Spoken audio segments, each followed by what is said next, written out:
Merci. Bonjour à tous, c'est Claire. Bonjour.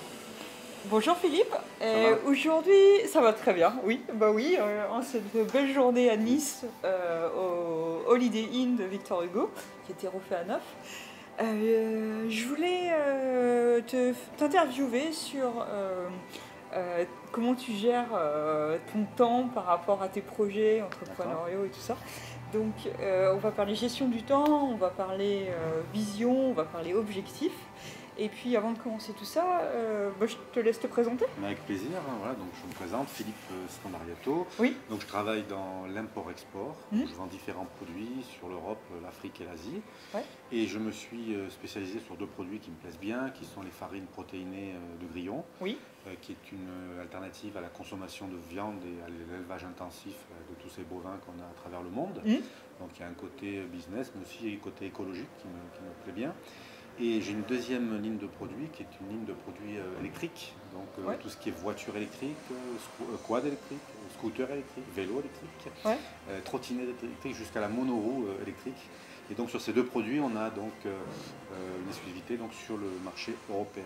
Ok, donc Euh, c'est très écologie de demain avec les protéines de grillon et puis c'est ça, donc on pourra en parler longuement, mais c'est ça l'idée, c'est ça, c'est de dire allier business bien sûr, mais aussi avoir une stratégie cohérente dans l'avenir en disant qu'est-ce qu'on fait, qu'est-ce qu'on vend, qu'est-ce qu'on produit et comment on protège aussi notre planète, c'est ça l'idée.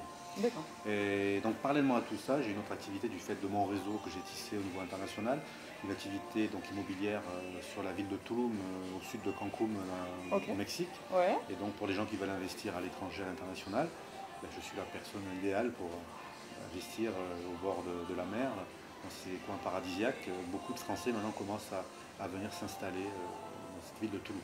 Ok, donc tu partages ta vie entre cette magnifique ville de Nice C'est ça. et le Mexique. 80% du temps je suis là et 20% je suis ailleurs. Voilà. Ok, d'accord. J'imagine que t'as pas construit tout ça du jour au lendemain et que ça t'a pris du temps. Oui. Est-ce que tu peux nous raconter un petit peu comment t'en es arrivé à créer cet écosystème d'entreprise? Mais comme je te disais, j'ai toujours été entrepreneur en fait, hein. Hmm. Plus de 20 ans. J'étais dans les économies d'énergie, mais en fait je m'éclatais pas trop, j'avais pas d'étincelle comme je dis. Ouais. Je faisais un travail où je gagnais correctement ma vie, mais ça me faisait plus vibrer comme je le voulais. Donc j'avais le savoir-faire, mais mon être, ce qu'on appelle le savoir-être, il était complètement mis de côté. Ouais. Donc pendant pratiquement 2 ans, pour différentes choses qui sont arrivées dans ma vie, et je me suis posé ces questions qu'on ne se pose pas trop ici en France, mais qu'on se pose dans d'autres régions, comme les États-Unis, l'Amérique du Nord, ou même certains pays du nord de l'Europe, Ouais. des questions sur qui j'étais moi. Donc Hmm. j'ai fait un travail personnel, et de ce travail-là, qui a duré donc 2 ans, ben, j'ai découvert une nouvelle étincelle que je t'ai exprimée juste avant, qui me donne la niaque quand je me lève le matin, qui me donne l'envie de me lever et de faire les choses. Ouais. Ok. Et le temps, c'est toujours une problématique. Tout le monde court après le temps.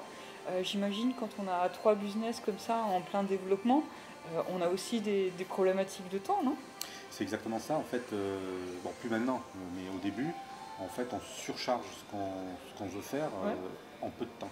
Et en fait on minimise ce qu'on est capable de faire à long terme. Ouais. C'est ça la grave erreur en fait. L'école nous apprend ça en fait. Qu'est-ce que tu vas faire demain? Tu as fait tes devoirs, attention la semaine prochaine, mais aucune vision à long terme. Ouais. En fait le problème il faut le prendre à l'envers. Ouais.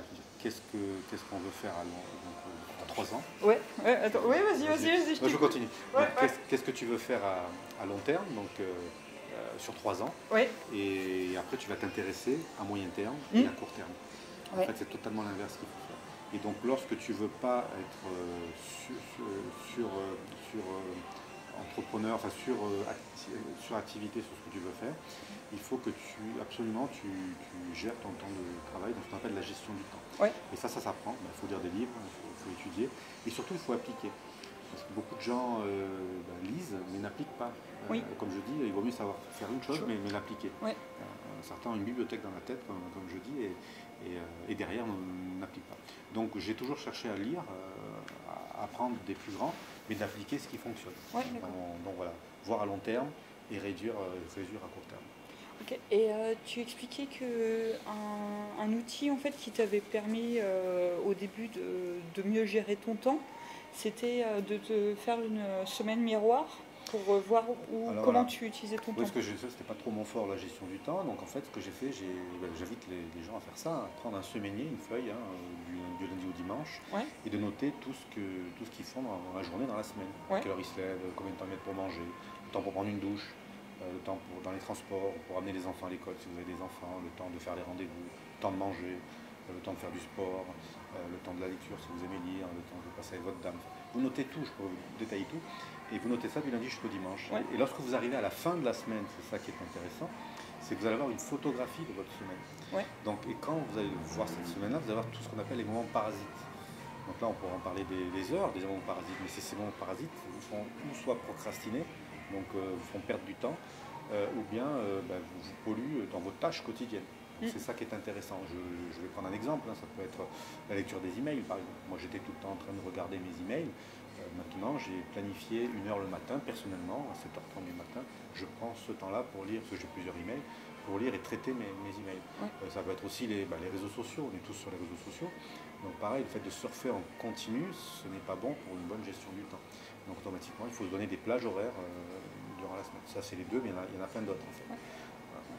Et tu m'avais aussi dit qu'un autre de tes secrets, c'était en plus de la gestion du temps, la gestion de l'énergie. Oui. Mais ça, ce sont, on va dire, une des clés, on va dire, de la réussite. Une des clés que je peux donner, c'est avant de gérer son temps, ou avant d'avoir une vision à long terme, c'est déjà de produire son taux d'énergie suffisant pour être opérationnel durant la journée. Mm. Voilà, tout passe par l'énergie. Notre réussite, c'est 80%, c'est l'énergie. Mm. On peut encore une fois lire tout le livre qu'on veut, si on n'a pas d'énergie, c'est mort. Ouais. Donc ça commence par une bonne alimentation. Donc, tout ça, il y a des livres, moi je ne suis pas diététicien, mais j'ai travaillé là-dessus, ce qui était bon, moins bon à manger, etc. Le sommeil aussi, voilà, prendre du temps pour dormir. Comme je dis, il y a la réussite et puis il y a le loisir. Ouais. Donc c'est un choix. Soit on décide de réussir, soit on décide de se divertir. Mm. On ne peut pas se divertir et réussir. Donc chacun est libre de faire ce qu'il veut, mais il ne faut pas s'inventer une vie comme elle est. Donc tous les gens qui ont réussi, et encore une fois réussir, c'est pas être millionnaire, ça peut être peintre, hein, faire des tableaux, mais c'est du travail, c'est de la rigueur, et c'est bien sûr une discipline quotidienne. Ok.